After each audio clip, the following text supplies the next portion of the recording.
época do Leandro. do Leandro. Ele administrava o hospital. Então, por exemplo, fala assim, gastava-se 1 milhão. Toda a saúde passava pelo hospital ali, através da administração da prefeitura, através da intervenção. O Luciano não, ele retira, ele volta com o modus operandi, e aí quando sai da intervenção de Leandro, no final de 2016, ele volta sem particular. Né? Porque aquilo ele vem fazendo sem fazer o particular. Ele está 100% público. Só que o que acontece? Ele começa o modus operandi dele, sem particular.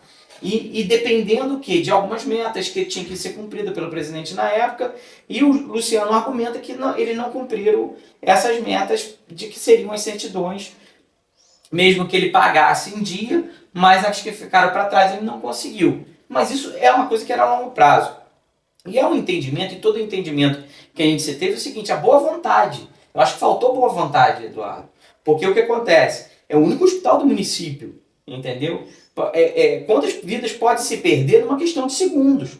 Então, eu sei que existe um problema, né, vamos dizer assim, dentro da lei, mas eu estou fazendo um contrato justificado e aí eu tenho um mecanismo, posso sentar com o Ministério Público, que também sempre teve atento às coisas do hospital, para que pudesse fazer uma força-tarefa, como a gente fez, para poder recuperar essas certidões. E nós provamos que isso podia ser possível, tanto que conseguimos, entendeu? Só que quando acontece isso... Só que nesse interim, ou seja, entre começar a funcionar com certidões que ainda precisavam ser tiradas... Não, já estavam todas.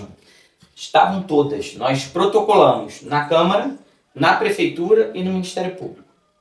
A gente tem tudo isso, foi protocolado na Câmara, na Prefeitura e no Ministério Público. Todos esses entes tinham noção disso. Mas o prefeito, na época, Luciano, teve o entendimento de fazer, né, a requisição do prédio. Então ali ele tira as pernas do hospital. E ele usou o que a gente chama que é o poder de polícia do prefeito, que nada se sobrepõe ao interesse público.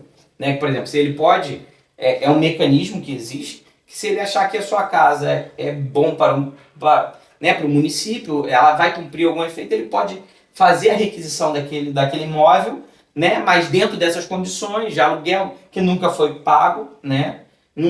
A grande verdade é que o Hospital Antônio Castro, ele só dizer para você o seguinte, ele foi desmontado.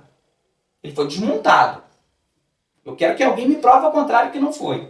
Entendeu? Então ele fechou o hospital, né, por vontade própria, entendeu? Dentro dos argumentos dele, porque não se tinha as certidões, mas também não houve uma boa vontade. No começo do governo dele, exatamente. Porque, se eu não me engano. E aí, quanto tempo depois que retomou o hospital? Porque depois de um tempo. Se eu não me engano, se eu não me engano, não você precisa, acredito que foi em abril de 2018.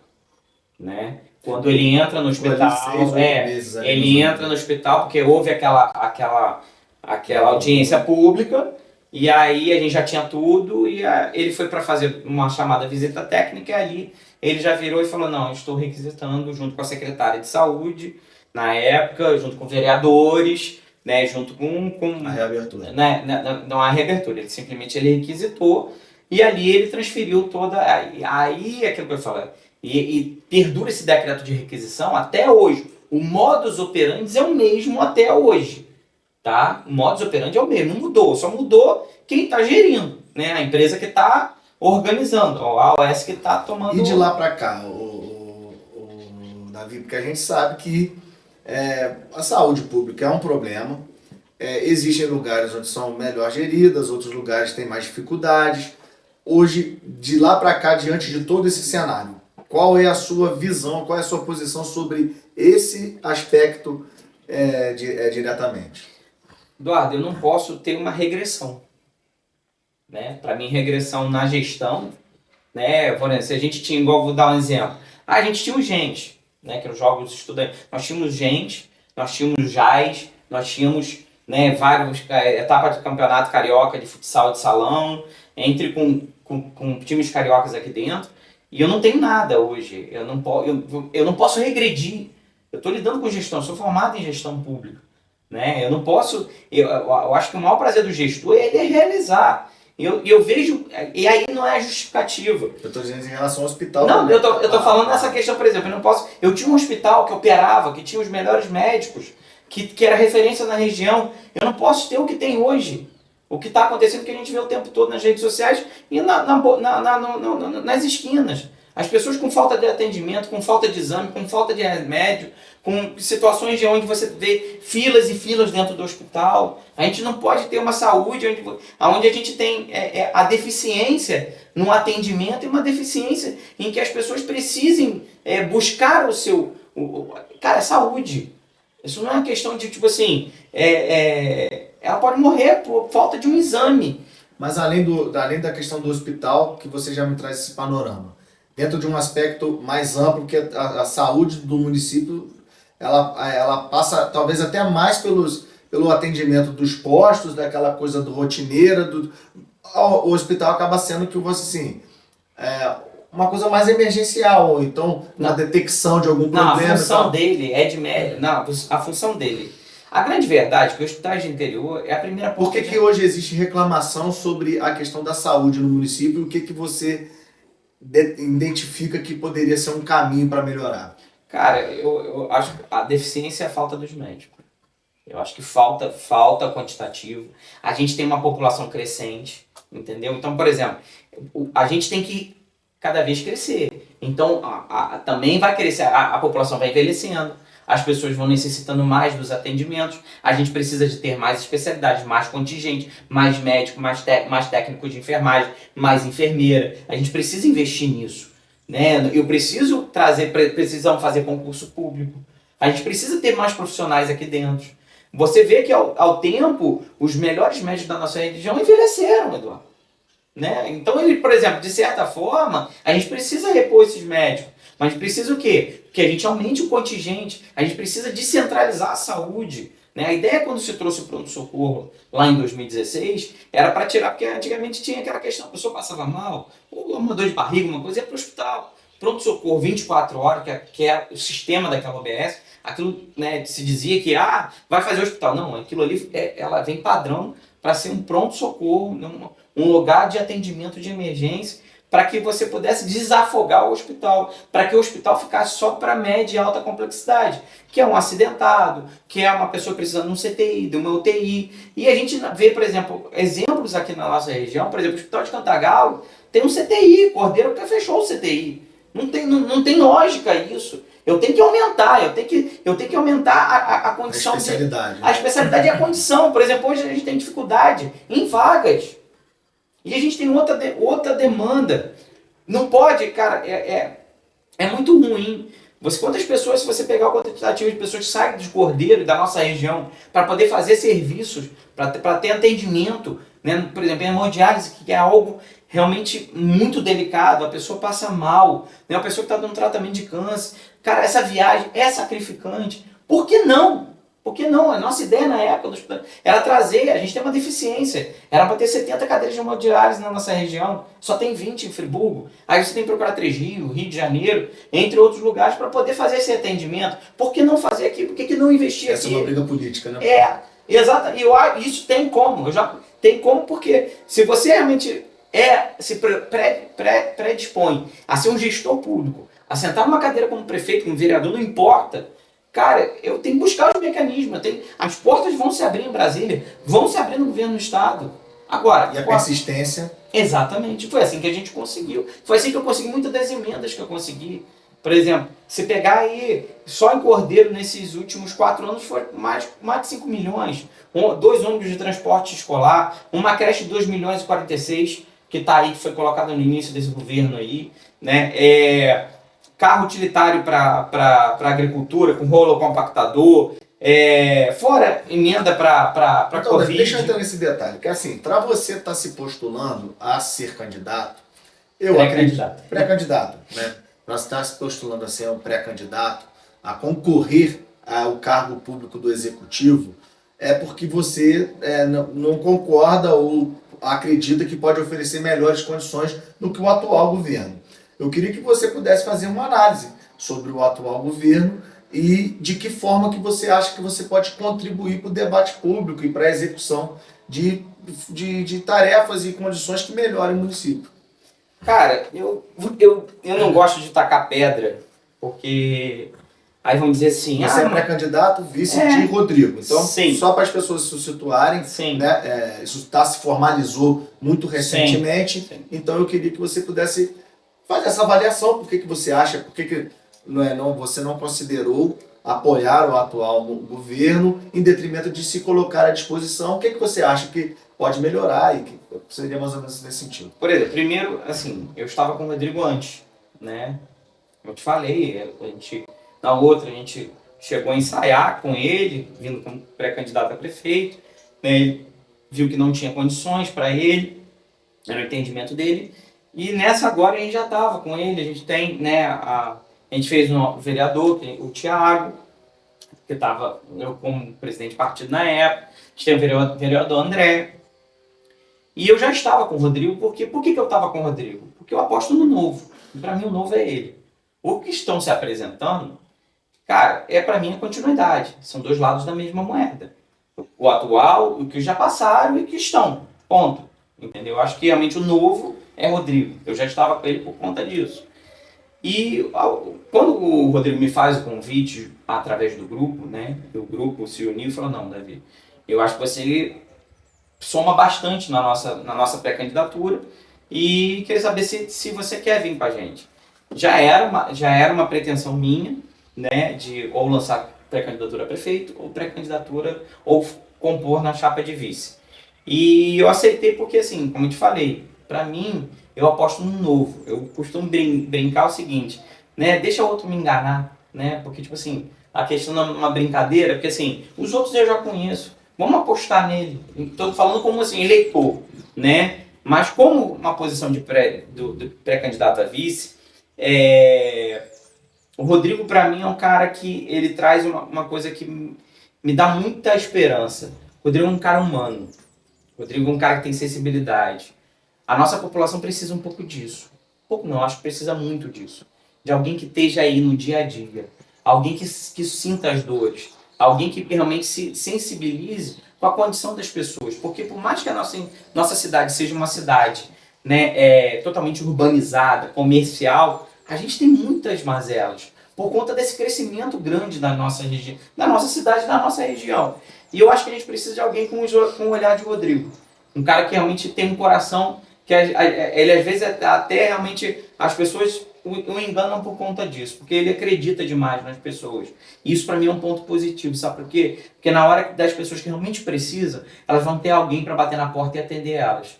Mas voltando nessa questão, o que está aí, e eu falo para você, a gente tem uma crescente, todo mundo fala sobre questão de orçamento, eu faço um paralelo de 2016 para cá. Até 2016, o Cordeiro arrecadava 56 milhões.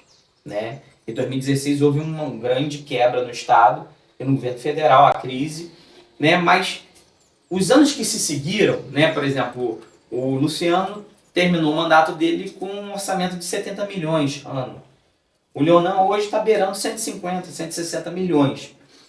E aí que eu te pergunto, por que os serviços pioram em vez de melhorar? Se antes gastava os 300, 400 mil com o hospital, hoje se gasta quase se gasta 1,5 milhão, e até mais, porque se botar luz, se botar outro serviço, contrato de UTI imóvel, de transferência, entre outras coisas, já se vai lá 2 milhões. Por que os serviços pioram em vez de melhorar? Se antes você tinha um X, que era bem menor do que se tem hoje. E por que o serviço piorou?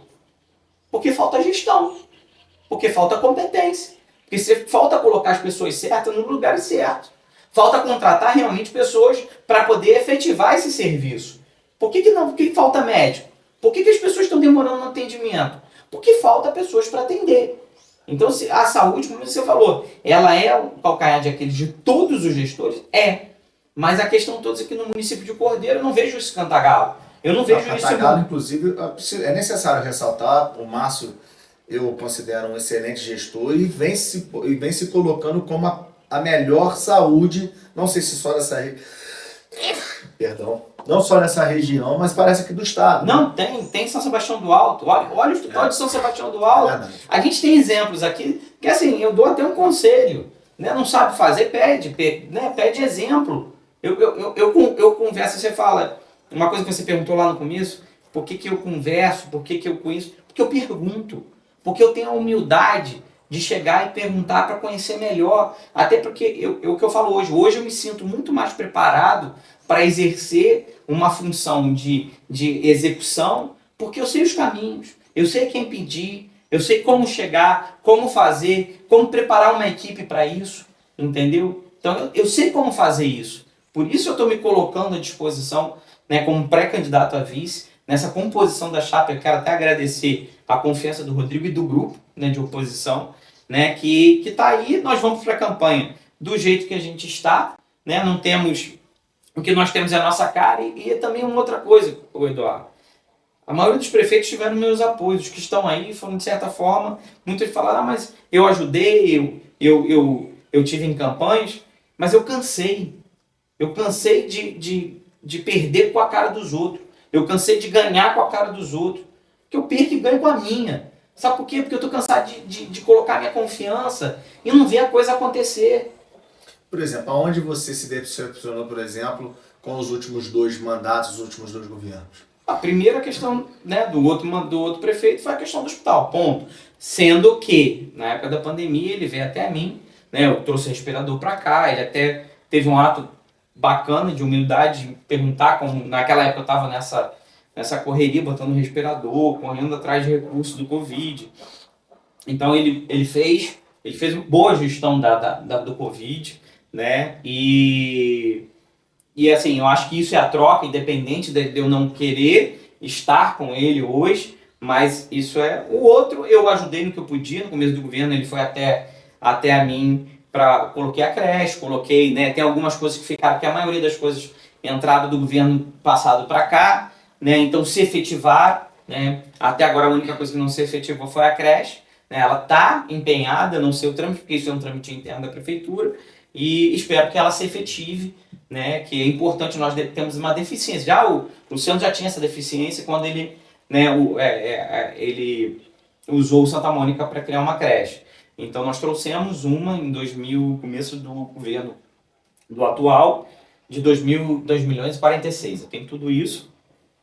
2 ônibus de transporte escolar, emendas para saúde, entre outras coisas. E assim, é o que eu falo para você, eu não vejo essa capacidade. Tudo bem, é que eu falo para você que gaste 6 milhões, que gaste 10 milhões na saúde, na exposição, desde que a saúde gaste no mesmo tamanho. E que efetivamente, é o que eu falei até num podcast que eu participei, vai gastar 1 milhão, não vai resolver, porque é problema de gestão, é problema de ter as pessoas no lugar certo. Eu não tenho que encher a prefeitura com um monte de gente, eu tenho que colocar as pessoas no lugar certo. Eu tenho que colocar mais médico, eu tenho que dar condições das pessoas terem seus exames. Não pode uma pessoa que, às vezes, com um diagnóstico de câncer, ter 6 meses para poder ter um exame dela aprovado. Isso é inadmissível. Isso não pode acontecer. Porque, assim, é a vida, a gente está lidando com vida. Eu falo que hoje... Por que eu entrei na política, Eduardo? Porque hoje eu posso ajudar posso ajudar você, posso ajudar qualquer outra pessoa. Mas eu tenho um limite. A pessoa, quando ela se coloca como um administrador público, quando ela alça, seja vereador, seja prefeito, ela tem condições de ajudar a população. A população. E ela está ali para isso. Ela se colocou à disposição para isso. Eu acho que é muita propaganda e pouca ação. É muita propaganda e pouca ação. E a gente só vem perdendo. Eu dei o exemplo do esporte. Mas você acha que essa é a impressão das pessoas também, ou você acha que as pessoas, de uma maneira geral, estão satisfeitas? Eduardo, não é o que a gente escuta nas redes sociais, né? A gente anda na rua, eu estou na rua. Não, eu estou na rua. Eu estou sempre na rua, estou sempre no comércio. Eu sou um dos caras que mais, né, anda no comércio, compra no comércio. Um cara que eu converso com as pessoas, eu tomo café. Então isso a gente escuta o dia a dia, entendeu? Ele fez algo, né? Ele pode ter feito alguma coisa a mais para o outro? Pode. Mas ainda não é o essencial. Não é o que a população realmente precisa. A população precisa de alguém que realmente viva essa cidade. Que realmente, pelo menos, devolva à cidade aquilo que se perdeu. Porque eu falo, eu olho para trás, olha que a gente lutava por coisas melhores. Eu olho para trás, eu falo assim, nossa senhora, se conquistar pelo menos o que a gente perdeu lá atrás, e eu falo o seguinte, cara, ninguém inventou a roda, não, e ninguém, não foi esse governo que criou a exposição. Nós já tivemos exposições magníficas, que foi organizado pela Fundação Rural, foi organizado pela Prefeitura. Nada começou agora, parece que tudo começou agora. Parece que não existia Cordeiro antes. É mesmo, porque não tem. Infelizmente, essas pessoas querem relegar a história. E as pessoas que fizeram dessa cidade o que ela é. Ninguém que chegou agora fez ela, não. É porque Cordeiro tem uma força motriz muito grande. As pessoas aqui, elas têm a capacidade de se organizar. A gente tem uma cidade pouco politizada. A gente tem a cidade, ela cresce pela capacidade das pessoas que investem aqui, das pessoas que acreditam na cidade e que todos os dias abrem a porta dos seus comércios. É só o cara que está sentado lá na cadeira não atrapalhar. Entendeu? Davi, aqui não é um podcast, Não. Aqui é uma entrevista que a gente está abrindo esse espaço para todo mundo. Então, o objetivo é levar essa informação para as pessoas tomarem conhecimento das ideias de quem está se postulando. Mas eu queria te agradecer e eu tenho certeza que vai ter a oportunidade de, não só você, como todo mundo que queira estar se utilizando do espaço, estar participando para que a gente cumpra também o nosso papel. Deixar então para as suas considerações finais. Eduardo, eu que agradeço, né? Quero mandar um abraço para todos, né, que acompanham a TV Regional. Quero mandar um abraço para toda a população de Cordeiro, para aqueles que acreditam, né, no nosso trabalho. E a gente está aí, vai ter muito tempo, uma pré-campanha, vai ter uma campanha, mas isso tudo no seu tempo. Mas quero deixar aqui que realmente a gente está disponível para poder estar mudando, né, trazendo novo. A nossa proposta é de novidade.